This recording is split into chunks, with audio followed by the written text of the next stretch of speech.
I am a welcomer. Kushamati. Maligayang pagdating galing sa Toledo, Ohio. Welcome to Summit County. Welcome from Central Park, North Dakota. Happy Welcoming Week. From Detroit, Michigan. Welcome from Northwest Arkansas. Bienvenidos desde el noroeste de Arkansas. Welcome from Austin, Texas. Bienvenidos desde Austin, Texas.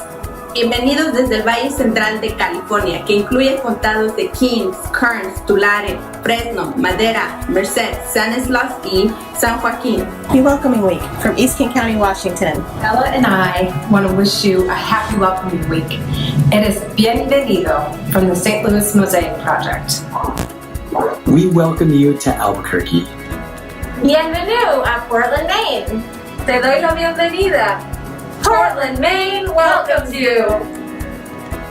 Dobrodošli is Boise, Idaho. Happy Welcoming Week from Fort Morgan, Colorado. Son bienvenidos aquí. I am Kathy. I'm with Hearts and Homes for Refugees outside New York City, and I'm proud to be a welcomer. سلام، من از شما پذیرایی میکنم. Happy to be a welcomer. I'm proud to be a welcomer. Have a great welcoming week. ברוכים הבאים לשבוע ברוכים הבאים. أهلا وسهلا بكم في هذا البرنامج. I'm happy to be a welcomer. من از شما پذیرایی میکنم. We are welcoming. Happy Welcoming Week. Happy Welcoming Week from the Immigrant Welcome Center. You are welcome here. Welcome from Indianapolis, Indiana. We are welcomers. From the Sisse family. Happy Welcoming Week. We are welcomers. I stand together with refugees and immigrants. Welcome from the beautiful state of Louisiana. You are welcome in Nebraska. Welcome from Palmerston North, New Zealand. Welcome from Bowling Green, Ohio.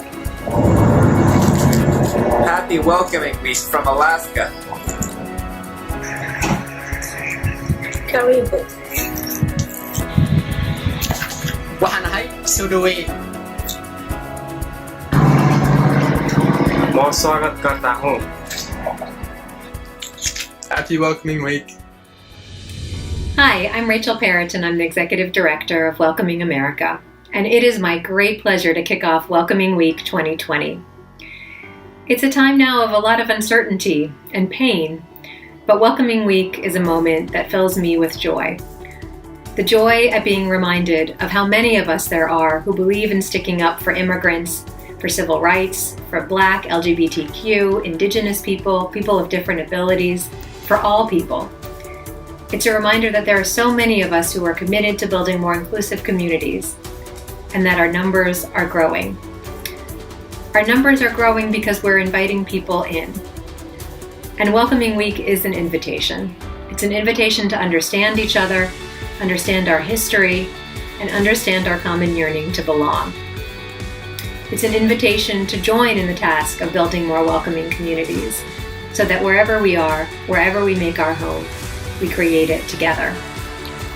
When we create home together, we make the task of building our communities, our economy, our democracy, a shared one. And this Welcoming Week, you'll see people and institutions of all types coming together in communities large and small, rural and urban, in a spirit of unity. From the halls of government to YMCAs, museums, libraries, faith communities, and even into our living rooms. We all have a role to play. We may not be gathering in person this year, but we'll be gathering with purpose. Because when we have the ability to shape our community, it becomes an essential part of us, and we become an essential part of it. And that is the definition of an inclusive democracy. So let's model what a successful, multiracial, multi-ethnic, inclusive democracy looks like in practice. As a contrast to the hate, the intolerance, the exclusion, let's show ourselves what we're really capable of. Whether you're joining for the first time or have been part of the 9-year history of this event, whether you're a member, a partner, a sponsor, just joining, you're what makes this event so meaningful. And I am so grateful and so inspired by the thousands of welcomers who are rising up to meet the challenges of 2020 and helping to shape a future in which all of us, including immigrants, can thrive and belong. Thanks for being with us, and I hope you have a great welcoming week.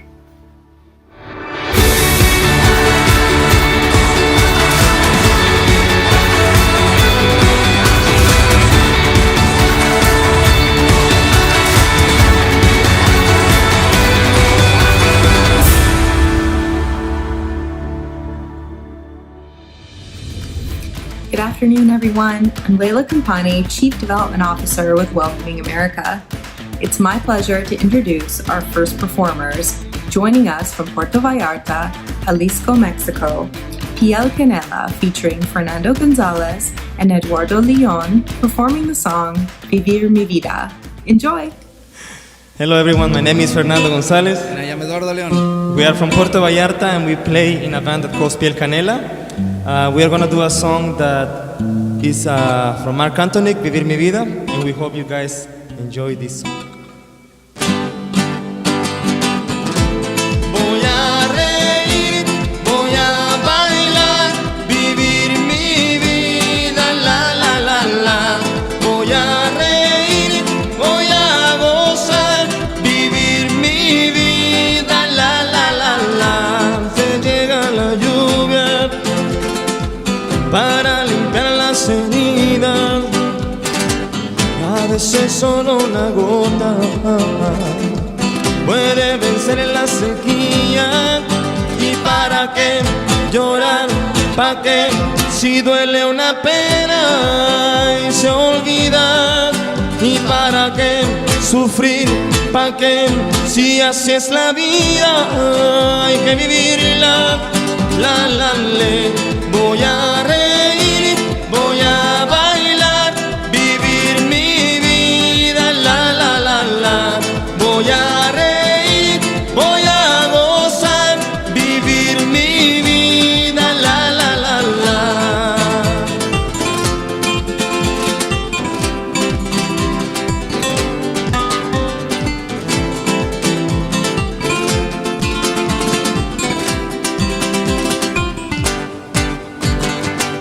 Voy a vivir el momento para entender el destino. Voy a escuchar el silencio para encontrar el camino.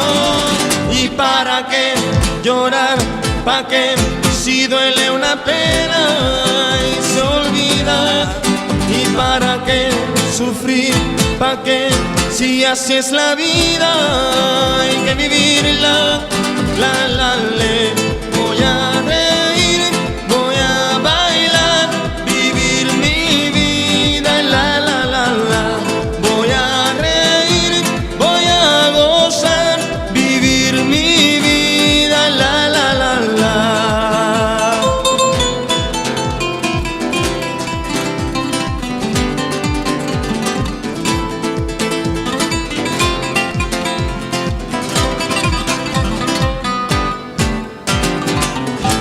Voy a reír, voy a bailar, para que soñar, para que sufrir, empiezo a soñar a reír.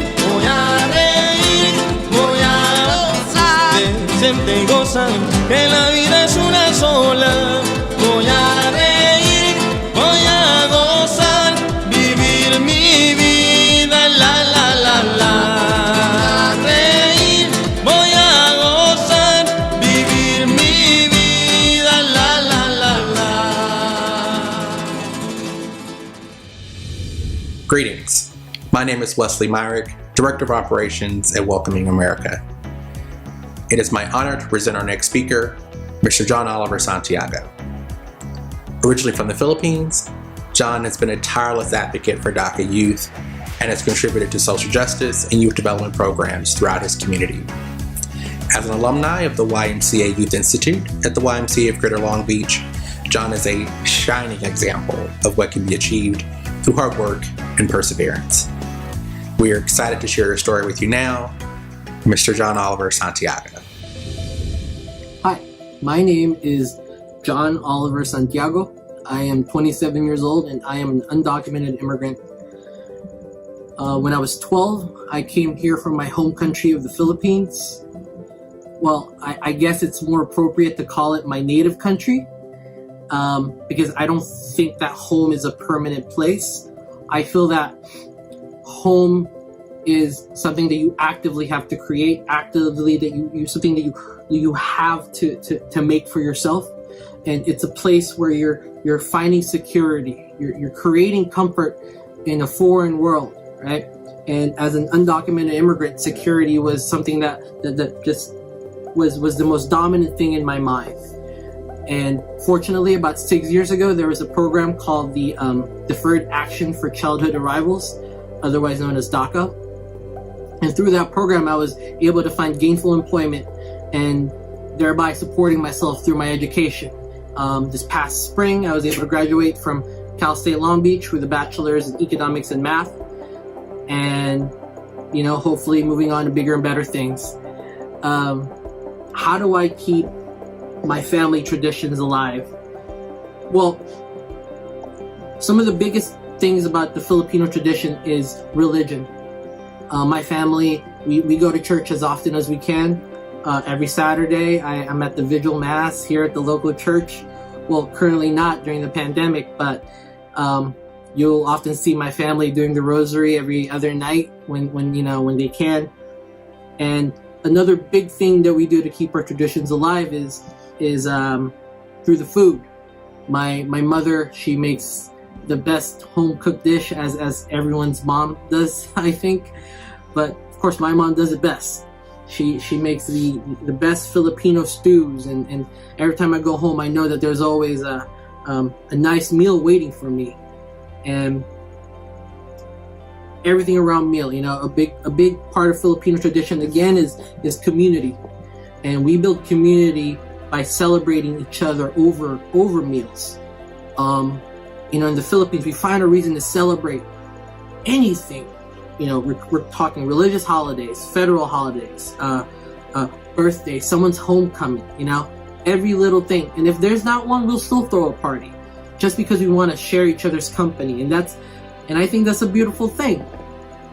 But coming here in America as a 12-year-old, one of the biggest issues I had was coming up with my identity.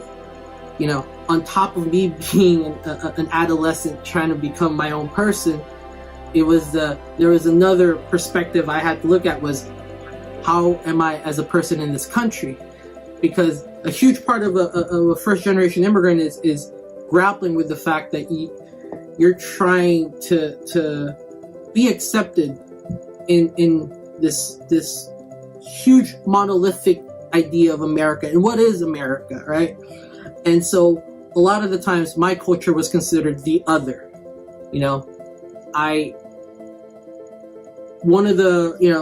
Let's see, how do I put this?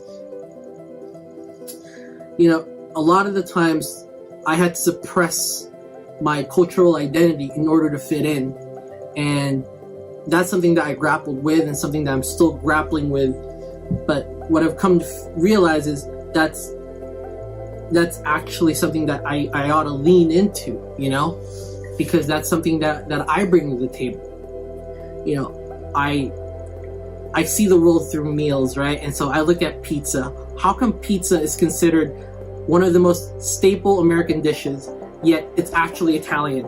And how come my mom's sinigang? How come Cambodian prahok? How come Hokkien mee from Indonesia?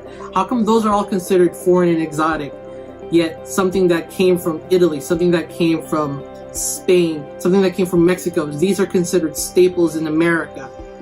And I like to think of myself that the only reason that they get that benefit of the label of being Americans is because they got here first. So for me, coming into myself as an adult, one of the things I realize is my culture, the fact that I'm bringing Filipino culture here to America that makes it part of American culture. If you give it time, my traditions will become America a generation, 2 generations down the lane, you know? And part of that is seeing the fact that we have to celebrate each other's differences, but despite that, we have to find the similarities in each other's worlds.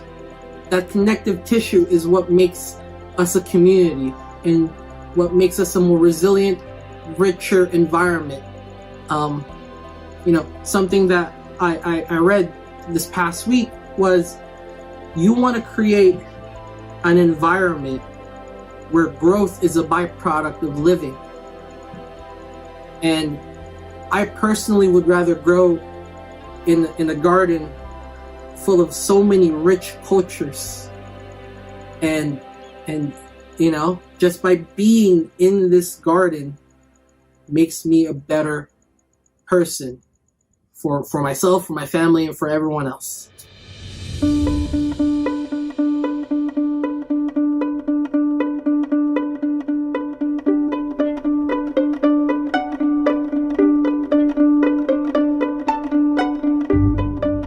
When I was growing up, art would take me out of my reality, which was that I was undocumented or that I was queer.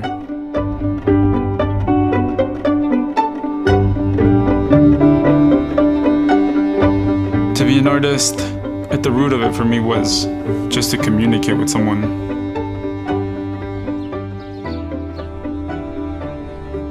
When I got here, I was 7 years old, and I went from being a straight A student in Mexico to the US, where I actually didn't know a single word. And that's who I think America is. It's the teacher that gave me my first coloring book. I didn't have documents that actually prove who I was, photos or any form of ID. The first time that I started cutting maps, I had this map of the US and Mexico, and I wanted to see if I could find a route that literally brought me here. Think about the George Washington portrait. People want to think of these historical figures as people that weren't flawed. It was a time that was great to a lot of people, but not all the people were at that table. When you parallel America and the unfinished portrait, I think about the journey that all of us are still in, being in this country. And choosing to add another material to that portrait, I see that as an act of freedom. There's an immigrant making it now, and this country is built on people coming here. I can't imagine that decision that my parents made, except by rooting it in love.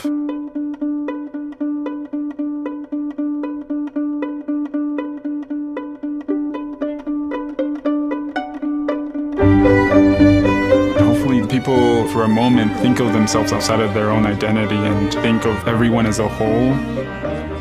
Anything can be a map as long as you can see where you were before, where you are now, hopefully where we end up.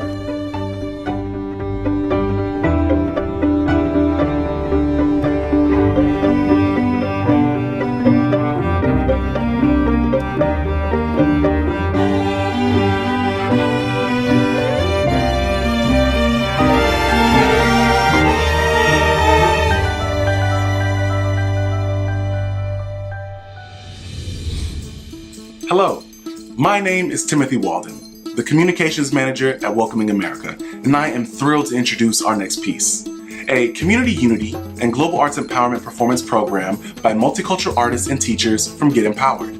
Get Empowered is a national organization with a mission to unify, educate, elevate, and empower children and communities and people of all ages. Their team comes from 6 continents, and they specialize in creating and leading interactive programs and activities combining global arts, education, mindfulness, and diversity inclusion. They provide live and remote national outreach activities for all ages. We hope you enjoy.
踊りはよ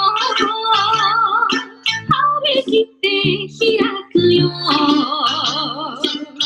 踊への船歌あけぼのなど山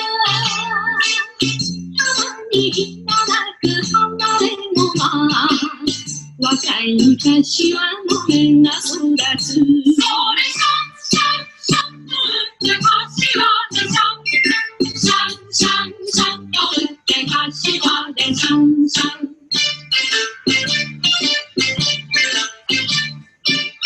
柏踊りはよ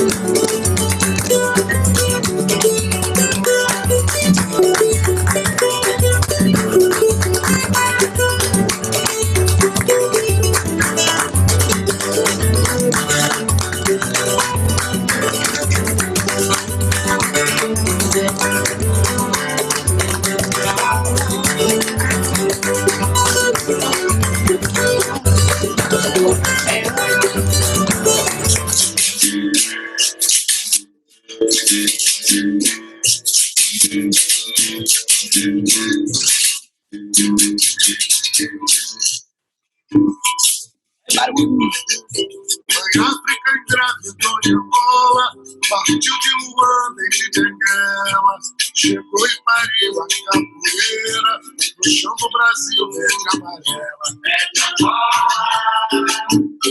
Camarada que me veio essa mentira. É um jogo, é uma dança, é uma briga. No quilombo da Serra da Barriga,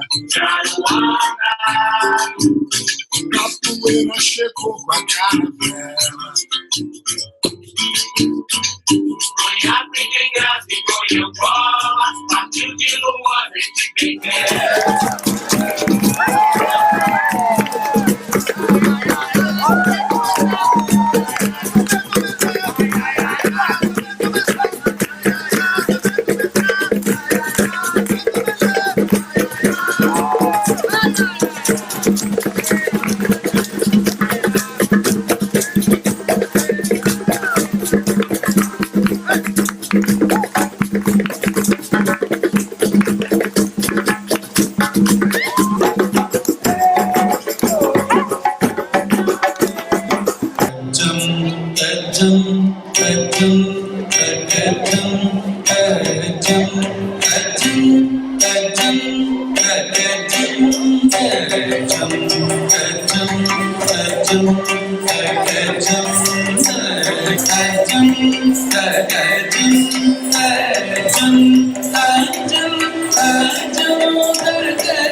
family, fun, safety, friendship, love, that whole holistic part of yourself with other people. That's what I think about when I come home.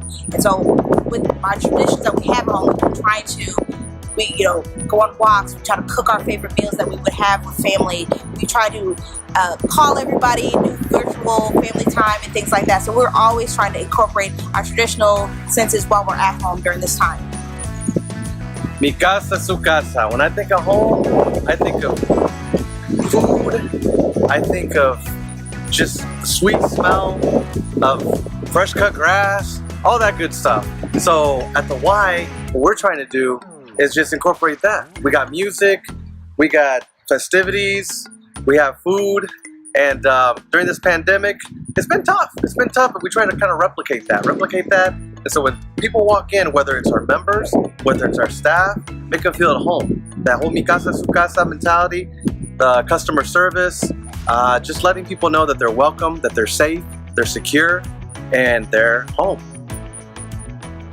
Home to me is familia, laughter, dancing, music, Spanglish with the little cousins, food around the table, and just celebrating the time that we have with each other. Hi everyone, my name is George Zavala. I'm the Western Regional Manager at Welcoming America. I'm here to introduce our next storyteller, Nikan Astari Carpenter.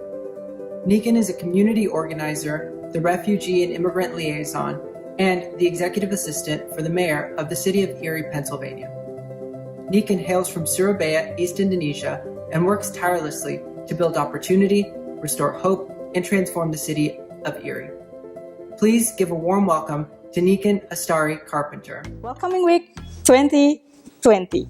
So, first question. My story of migration is, my name is Nikan Astari Carpenter. I am originally from Indonesia. My husband and I got married in 2010, but because of the immigration process, we had to live apart for a year, but didn't stop us from having the occasional fight. But anyhow, second question. The creating home together means to me, it means that I am being accepted and welcome as I am. To as simple as for example, in our household with my husband, before I moved to America, I asked him to install a bidet because where I came from, having a bidet is the norm, and I heard American people use toilet paper. He may not be a handyman, but he did it. I also requested him to keep halal at home, but he doesn't like bacon very much, so that wasn't very hard. I also asked him to buy a rice cooker, which surprisingly he already had. Next question would be, my family and I keep our cultural tradition alive by practicing religion. As a Muslim, I pray 5 times a day, which can be pretty confusing at the beginning, especially with the changing of seasons and the different length of days in this country, especially in this side of the countries in Pennsylvania. Meanwhile, in Indonesia, a day is 12 hours, a night is 12 hours, and it never changes. The long days also make fasting during Ramadan a bit challenging too, especially when it happens during the summer, because the Maghrib or the Sandan prayer, when we can eat again, seems to fall very late in the day. Next question would be, share your experiences with race and immigration. So in 2018, I joined the administration of newly elected Erie Mayor Joe Chamber.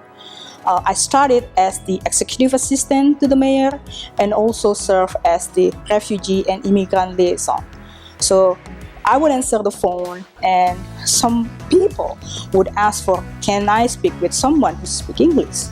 Or someone also asked, give me somebody who's educated and graduated from American University.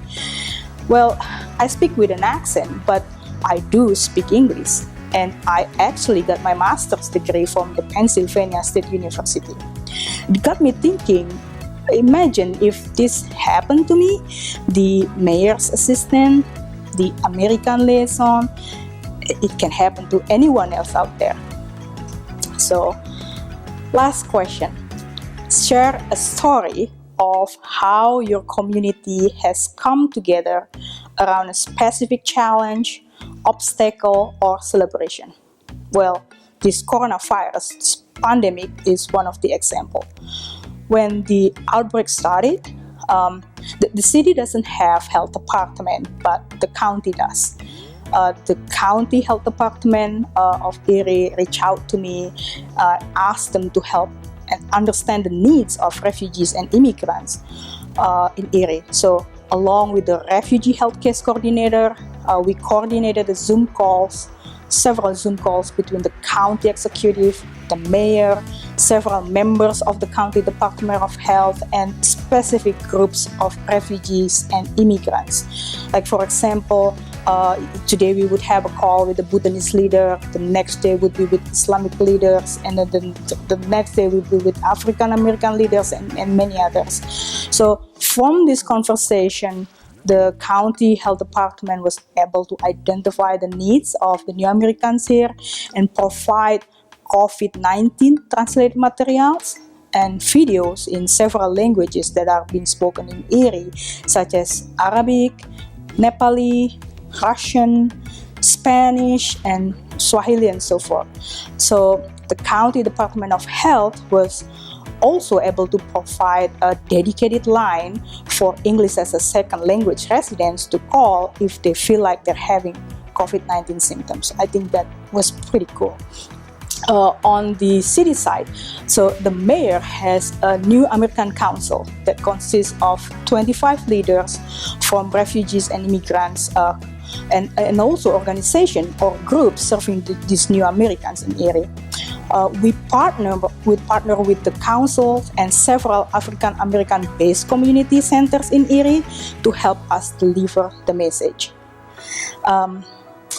Besides COVID-19 materials, we also partner with the New American Council to encourage community, especially the refugees and immigrants, to fill out the census, because there are many in the New American community who assume that census is only for U.S. citizens, not for children or elderly or students, and so forth. So helping them to understand the importance of census and that everyone counts are important. So if you haven't done it yet, please fill out the census at my2020census.gov. It's due on September 30th, 2020. And remember, everybody counts. So fill it out. Hello, my name is Trang Trung Hill. I'm the Director of Newcomer Engagement and Global Strategies at YMCA of the USA. The YMCA is a global organization with an inclusive mission in over 119 countries. The Y is committed to strengthen community by connecting all people to their potential, purpose, and to one another. Working locally, we focus on empowering young people, improving health and well-being, and inspiring action in and across all communities. For more than 160 years, the Y has provided immigrants with support and resources to integrate them well and fully participate in American society. This year's Welcoming Week provides the YMCA with another opportunity to celebrate our national partnership with Welcoming America, one that enables us to celebrate diversity, inclusion, and community by bringing everyone together, both newcomers and long-standing residents. In 2019, more than 800 YMCAs across 40 states and the District of Columbia hosted thousands of Welcoming Week events to promote cross-cultural understanding and build their stronger communities for all. Please take a look at some of our work. As an immigrant, I can say that it's hard. We have to make hard decision to leave our country and come here to the United States. And now everybody is safe. That is the most important thing for me. Newcomer programs are really important because when newcomers arrive here, they're lost. They don't know where to go. These programs help them to integrate themselves into society, finding new jobs, but also finding new friends, learning how to communicate, learn about the American culture.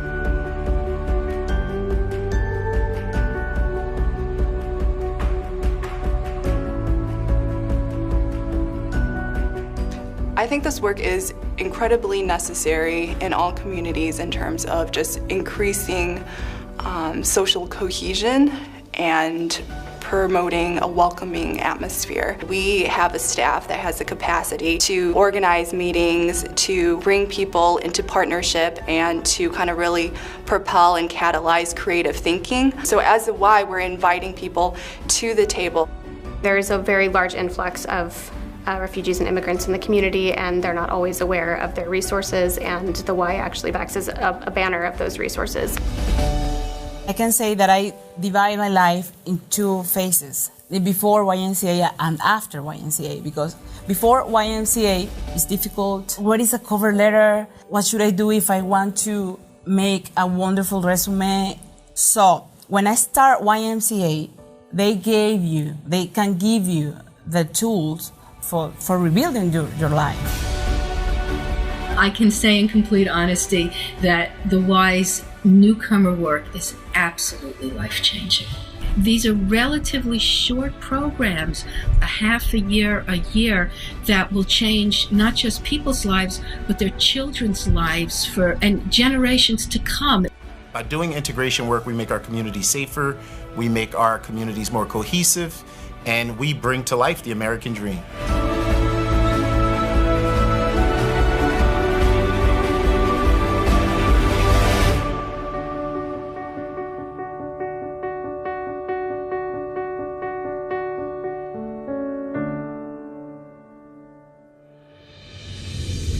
Hello, I'm Jordan Crumroy, and I'm the Regional Manager with Welcoming America.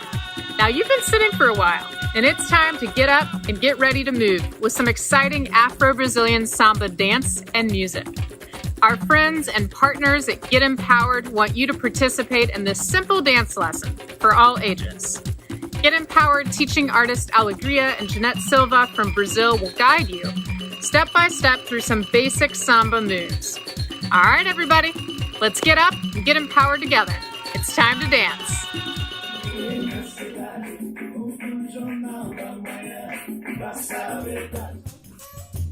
Hello everyone, my name is Leandro Silva. My name is Jeanette Silva. And we're here today to teach you samba.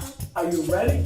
Alright, so you're gonna follow me to learn the first steps. So you're gonna start with your right foot forward, left foot forward, right foot forward, left foot forward, and then go sideways, side, side, side, side, and left foot forward, right foot forward, left and right foot forward and side, side, side, side again, and right foot and left foot forward, right foot forward, left foot forward and side, side, side, side, left side and left foot forward, right foot forward, left foot forward, right, and go and side, side, side, side. All right, so now we're gonna do everything with the music. You got it? Put thumbs up if you got it. 5, 6, 7, and right, left, and side,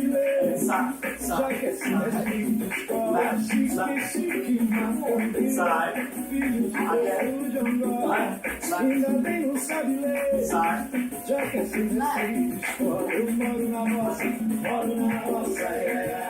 Very good. All right. Let me see you guys. You make sure you got it. If you got it, put the thumbs up like that.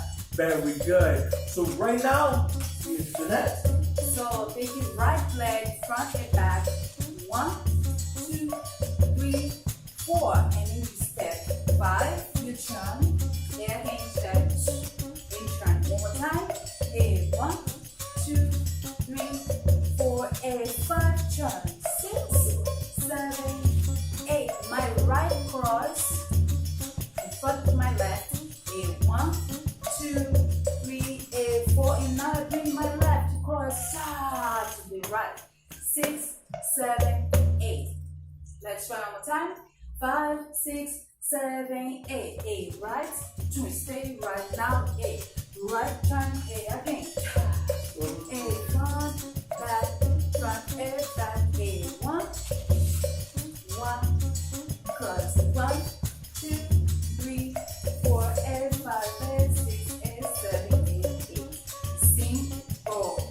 very good. You're gonna do exactly the same thing with music.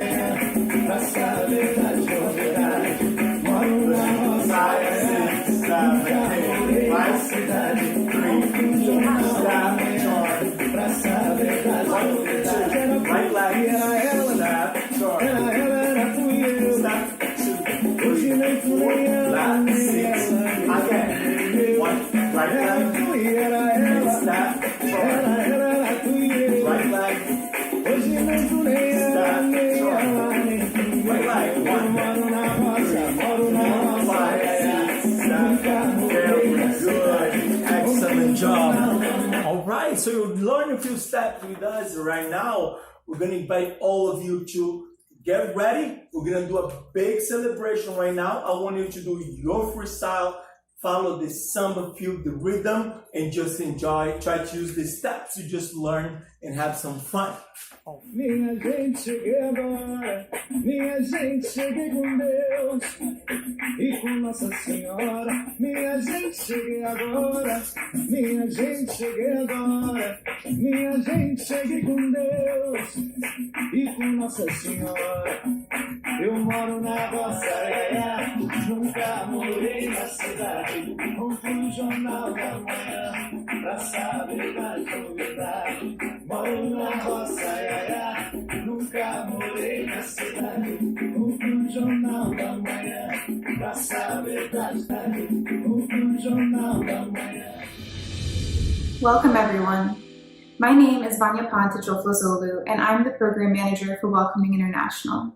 It's a pleasure to introduce you to our next storyteller, Joanna Abraham, who's joining us from Australia. Joanna was born and raised in Singapore but moved to Australia in 2006. She's an immigration and refugee lawyer who works with some of the most vulnerable people in her community. As a migrant herself, she knows and believes in the importance of justice and legal aid for all. Please join me in welcoming Joanna. Hello everyone, I am Joanna Abraham and I am from Melbourne, Australia. I'm originally from Singapore, as is my family, although a few generations before my grandparents were from India. So I'm a mixture of North and South Indian, so I'm Tamil, Malayali and Punjabi, kind of all rolled into one. And I read, speak and write fluent Tamil because I had to learn it in school. But I was born in Singapore and so I predominantly identify as Singaporean. My family story of migration it basically happened when I was 16 years old. So my dad got a job opportunity to move to Melbourne, Australia. And at that point in time, I was really quite excited because it was something new. And I never really quite felt like I fit in Singapore because I was Indian, but I didn't look super Indian. And so it was a really exciting opportunity for us to move to a foreign land. When we did move here, it was a bit of an adjustment period because it was a real culture shock coming to a country where everywhere I turned and I looked was blonde hair, blue eyes, just really different from anything I'd experienced before. So it took a little bit of adjustment, and along the way, I think I tried so hard to fit in that I started to put a damper on parts of my cultural identity and my heritage to, in an effort to fit in. And that's obviously burgeoned and I've grown along the way, and I've come to really embrace who I am as a person, and that's inclusive of my culture and where I come from. So what we do as a family and how we keep our traditions alive is very much through the little things. It's through the food, it's through meeting people and speaking about our country in Singapore. It's through, the Indian in me always eats with my hand because I think food tastes so much better when you eat with your hand, although some people find that weird. It's through the music and the movies, so we still very much watch a lot of Tamil or Hindi movies in Melbourne. And we still have all of those channels that are available to us, even though we're not in Singapore or not in India. So we keep our traditions alive in the little things. And for me, a lot of that is also through my language. And so, like I said, I studied Tamil when I was in Singapore. And it wasn't until I got to Australia and I went through law school and I became an immigration lawyer. So I'm a refugee and immigration lawyer. And a lot of my clients are Tamil Sri Lankan. And it wasn't until there was one point where the interpreter didn't show up for the appointment and we really needed to get that appointment done because the deadline for lodging the protection application was coming up.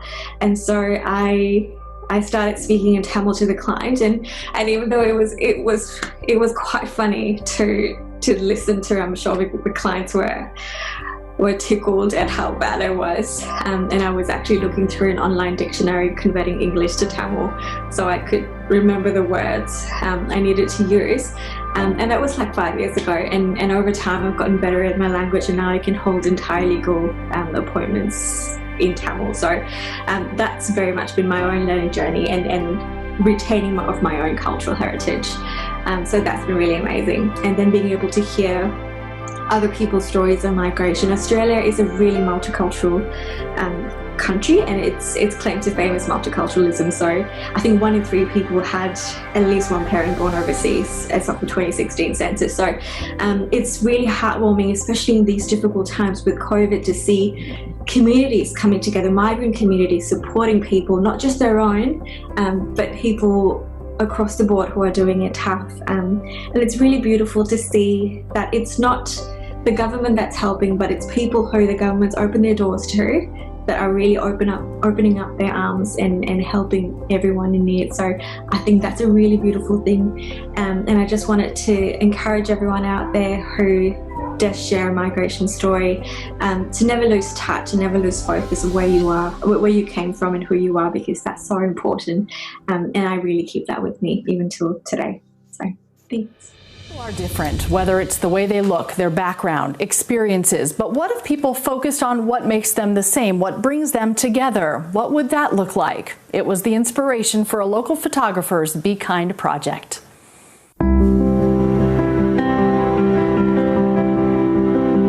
Let's show the world a little bit of love and a little bit of light. Through their eyes, it's simple. They're happy together. A bright light, even when there's darkness. There's so much bad going on right now. There's so many people fighting and hating each other. Photographer Liz Williams wanted to share her view of the world, the kids' view, through her lens. I reached out to my following and I was like, who would want to join me in this? And there were like 500 comments. She calls it the Be Kind project. Children from different backgrounds connected by what makes them all the same. Some kids to get together and they're not judging each other based off of the way they look. They have pure hearts and they're just being so sweet and playing, or they're making each other laugh. We talked about boogers and toots because that's what makes kids laugh, and we had a really, really good time doing that. And you can clearly see it in the pictures. They were just loving each other, and I feel like that's how the world should be. As adults, our minds get just contaminated with bad things. We need to remember who we were at one point in our lives before we were contaminated. I feel like a lot of people need to see these pictures. This is just what the world needs right now. Hey everyone, my name is Anthony Salas and I am the Event and Membership Manager with Welcoming America. I hope you enjoyed the story that we just shared with you, and I want to take a moment to thank everyone that made it possible for us to bring it to you today. All from the Atlanta, Georgia area, I would like to thank Cheryl Preheim of NBC 11 Alive News, Liz Williams of Liz by Design Photography, and Kevin Johnson of Lazy Coconut Custom T-Shirts, the designers of the beautiful Be Kind T-shirts that you saw featured in the story. Back in July of this year, when 11 Alive News ran the story, it really resonated with us because it showed how one small act of kindness can make such a difference by bringing people together regardless of what their differences might be. If you are interested in purchasing one of those Be Kind t-shirts, I invite you to go to Facebook and search for Lazy Coconut Custom Tees. And you see that currently on the bottom of the screen. So Lazy Coconut Custom Tees. Once you're on their page, you will see not only those t-shirts, but you're also going to see a number of other designs that they have available and products that you can purchase through their site. You've also possibly seen these t-shirts that many of us are wearing here today. Those are all available through the Welcoming America online store, and you can go to the store by visiting store.welcomingamerica.org. You're going to see the t-shirts, but you're also going to see a number of other items such as coffee mugs, mouse pads, hoodies, even face masks. All of those things are available to you, and all of these would make a great statement and show others that you are a welcomer as well. Thanks so much, everyone, and enjoy the rest of today's event.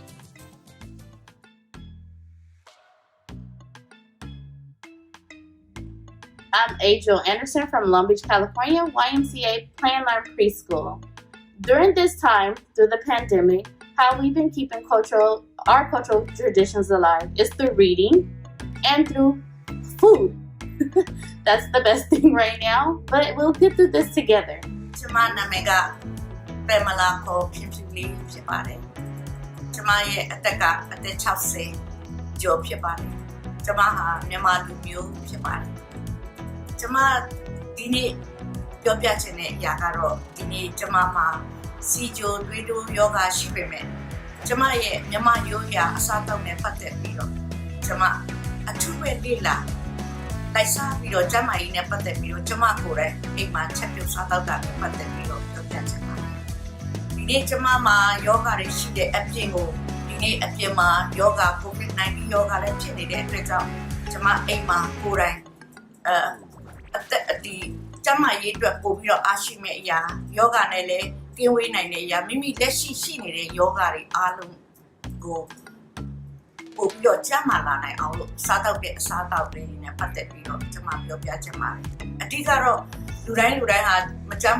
Hi, my name is Alma Orozco, and I am the Family Moment Coordinator at Junior Oropesa Community Schools. And when it comes to the question, how do we keep the cultural traditions alive during this pandemic, it is based on one of the wonderful things about working in this community is working with diverse population. And one of the great things about it is because we're in different cultures, different traditions, and different beliefs.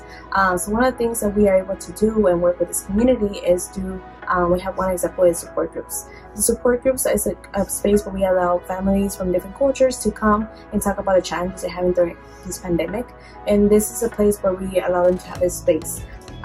We are not able to, let's say, we don't know all the cultures and traditions of everyone, but we know that they're very important factors in their lives. And one of the things we do is we do research and to know a little bit more about their beliefs and cultural traditions and practices, and we help them and give them the space where they can be able to, talk about it and express their ways and feel welcome and feel that they can be able to talk about their challenges and stuff that they are going through.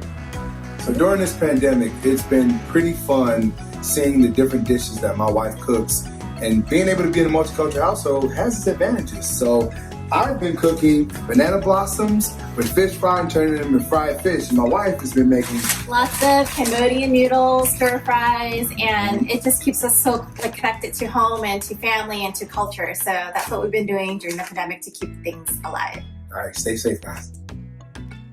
Hi there, I'm Mary, and the way I'm keeping cultural traditions alive during the pandemic is I'm keeping this manger scene up all year, and it's one my mom made many years ago, and it helps me celebrate and remember my family and all the wonderful traditions around the holidays. Hi, my name is Kathy, and I am from the YMCA of Metropolitan Los Angeles. How I keep cultural traditions alive is through cooking and food. We've kept up our family traditions by making a lot of Palestinian dishes and desserts, and also finding creative ways to stay in touch with family in the Middle East. Hola a todos, nosotros somos la familia Camacho, somos de Venezuela, actualmente vivimos en Jacksonville, Florida.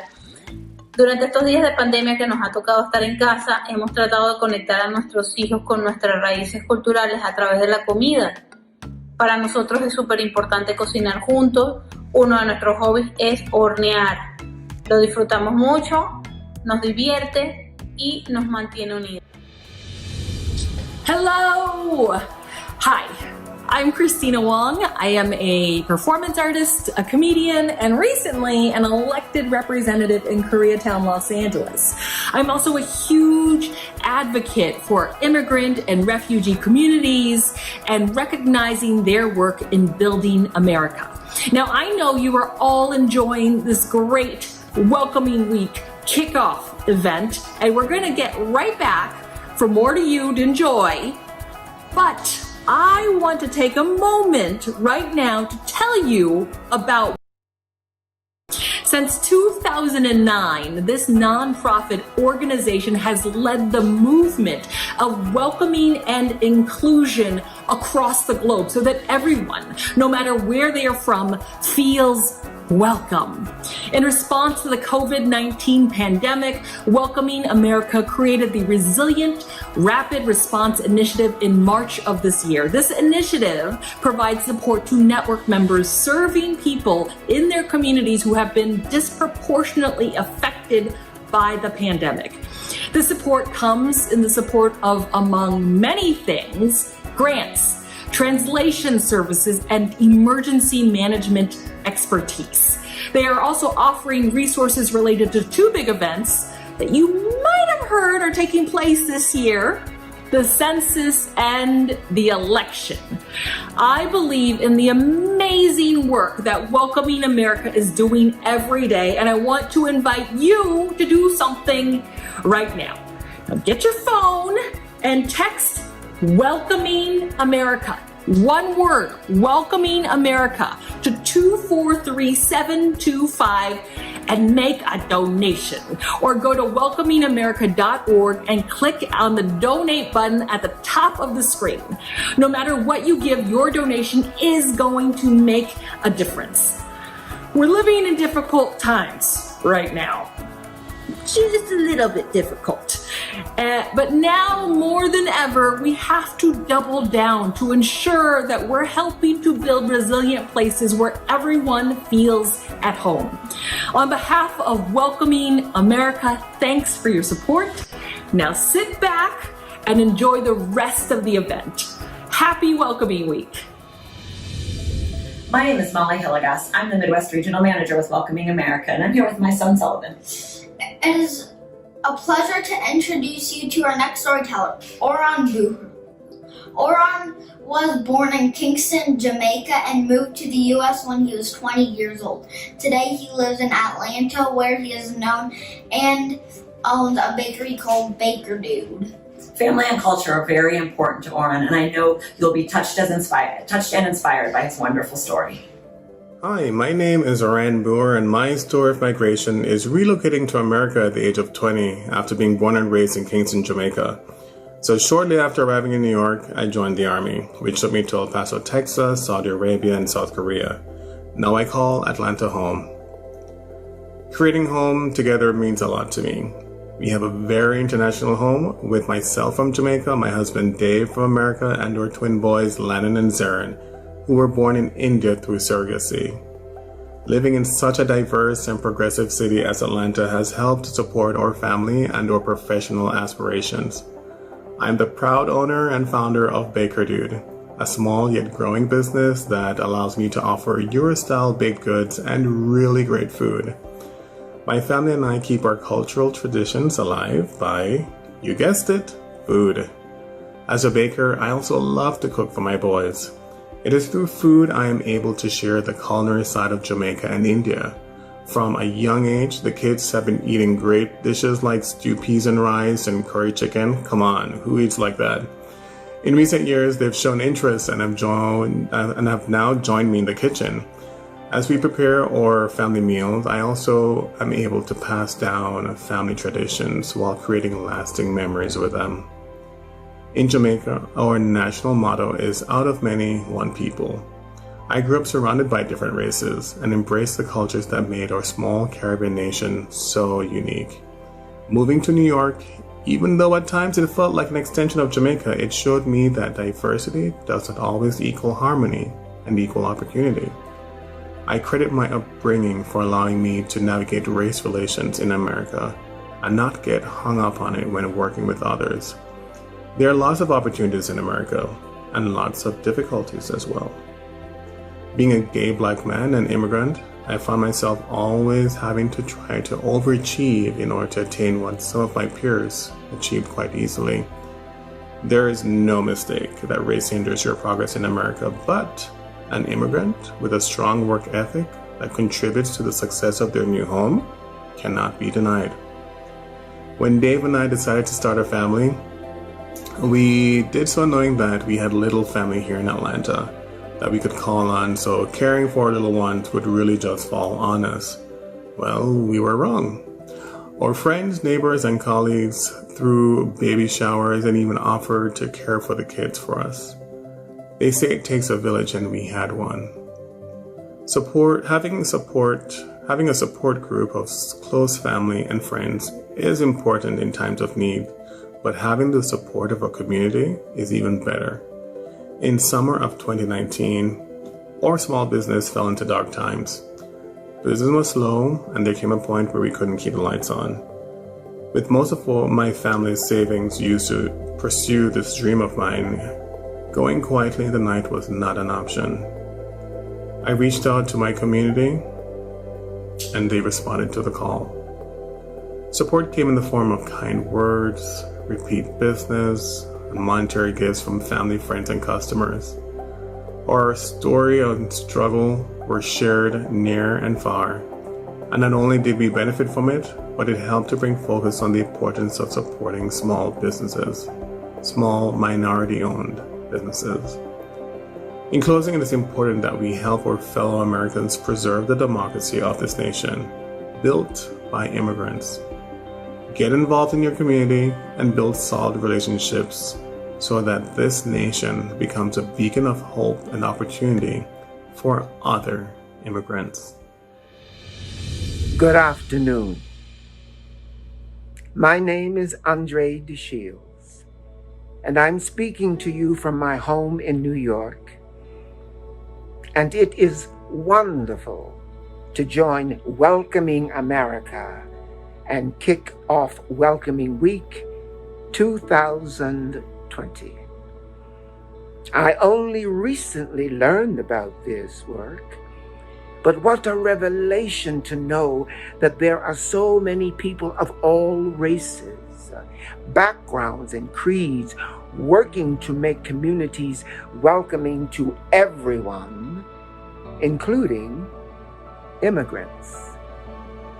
When I think about this idea of being welcoming, I think about the extraordinary capacity within all of us to see each other's humanity and reject the judgment and assumptions that hold us back from living as equals. Welcoming is not about niceties. It is about pulling back the veil and seeing each other for who we really are and really can be. Life is too short, too full of joy and wonder to spend it in fear, in shame, in judgment of our neighbors. Yet our history, especially this history we are just now beginning to confront through the important work of Black Lives Matter, of indigenous groups, of all people who have been labeled less than. This work is filled to the brim with stories of how racism and hatred for the other have used these fears to define who has access to being a full American citizen. This is a culture we must change.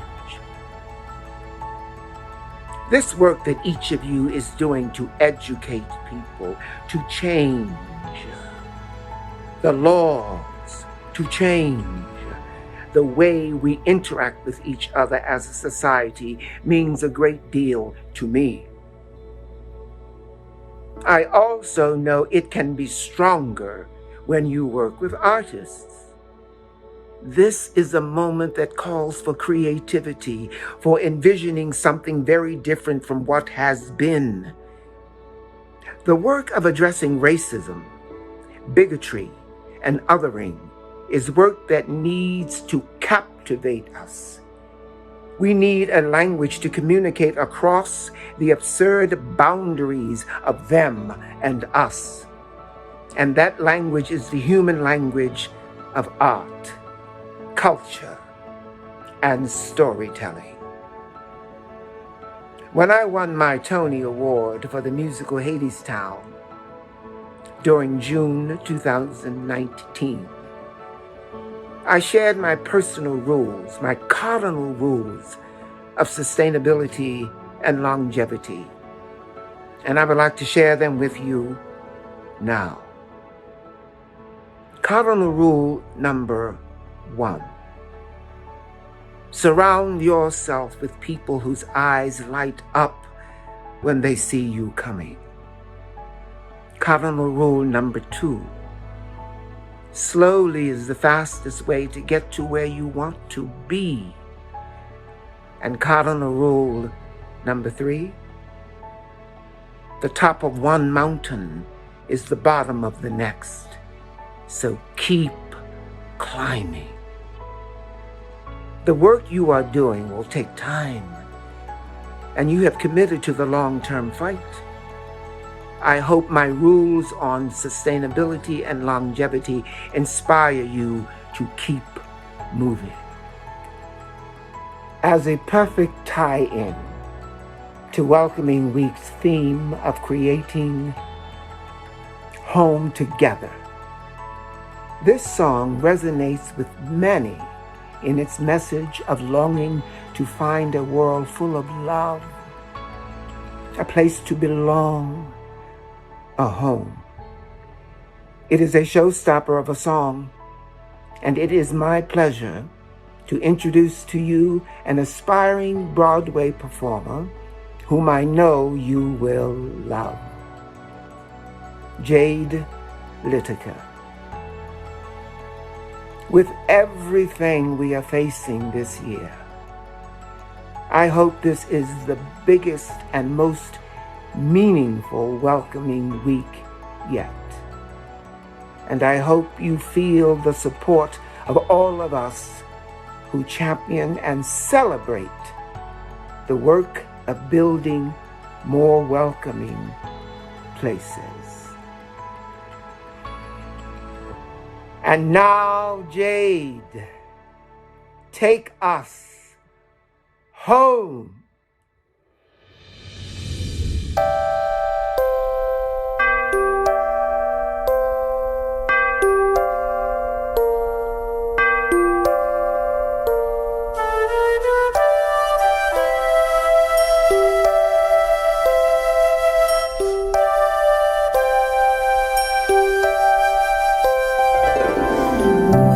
Think of home, I think of a place where there's love overflowing. I wish I was home, I wish I was back there with the things I've been knowing. Wind that makes the tall trees bend into leaning. Suddenly the snowflakes that fall have a meaning, sprinkling the scene makes it all clean. Maybe there's a chance for me to go back now that I have some direction. It would sure be nice to be back home where there's love and affection. And just maybe I can convince time to slow up, giving me enough time in my life to grow.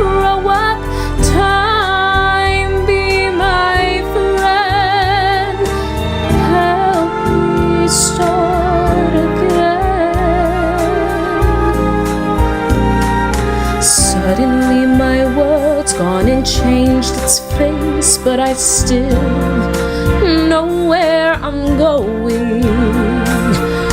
I have had my mind spun around in space, and yet I watched it growing. If you're listening, God, please don't make it hard to know if we should believe the things that we see. Tell me, should we run away? Should we try and stay? Or would it be better just to let things be?